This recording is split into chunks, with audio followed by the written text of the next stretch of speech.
Hi, this is Jonathan Black, and today I want to give a brief business nugget around building a great team culture. Particularly, this is aimed at small businesses, businesses with maybe 5 to 10 people, where you're wanting to build a culture that is positive, that is proactive, where people take responsibility. There's a high sense of morale, a high sense of engagement in the work that is done that really helps build the business. It keeps people satisfied. Keeps people engaged with great customer service, makes money at the end of the day, and helps the business perform.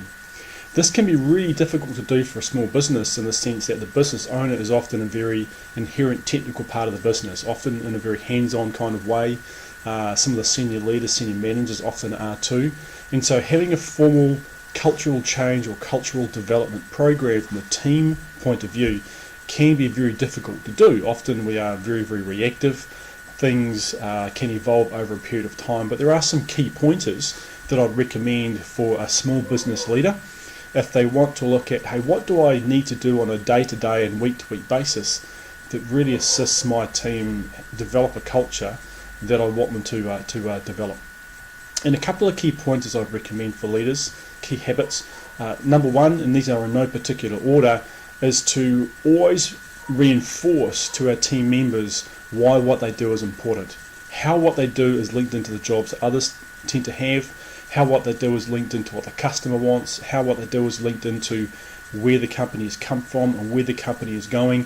And this falls under the rubric of doing meaningful work. How does what I do on a day-to-day basis in my role, no matter what it happens to be, how does it matter?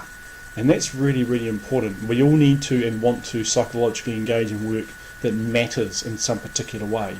So seeing the opportunities to reinforce to people how what they do matters is really, really important. Secondly, and related to that, is about celebrating success. To look for opportunities that reinforces to people they've done a good job. And we're not talking here about blowing smoke. We're talking about sincerity. We're talking about opening our eyes and listening to what is going on and taking the opportunity to note to people either in a group context or just one-on-one or just informally, hey, great job there.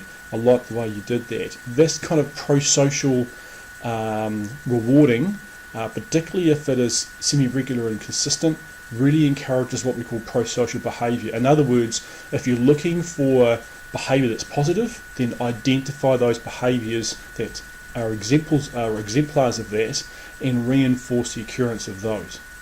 The third thing I'd like to talk about in terms of building culture is to reinforce to leaders that what leaders choose to talk about is pretty much what is important in terms of the team and the culture we're trying to build.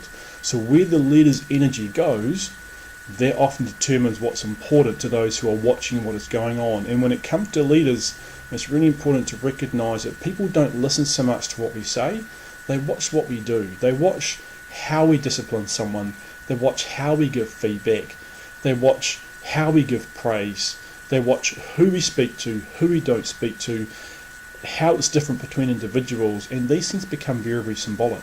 In developing consistency and for leaders being aware that what they say and what they give energy to determines what is important in the team, that is really important.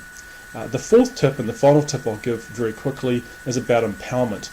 And that is about always looking for opportunities, particularly if we've hired right and we've hired good people with the right attitude, always giving opportunities for people to make good decisions, to be upskilled, to have their knowledge increased. In other words, that they can take on board responsibility, that they're rewarded for that responsibility.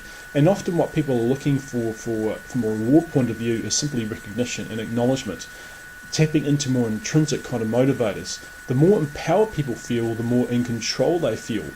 And that responsibility also means that they have to understand how those decisions that they make and the responsibilities that they have, how they impact on others. And with those 4 tips, they are some key things, and they're certainly not universal or exclusive, but for a small business leader who's looking for some really effective day-to-day habits in their management and their leadership style, they are some key things that will really help you build a positive and a proactive small team culture. Thanks for listening. Take care.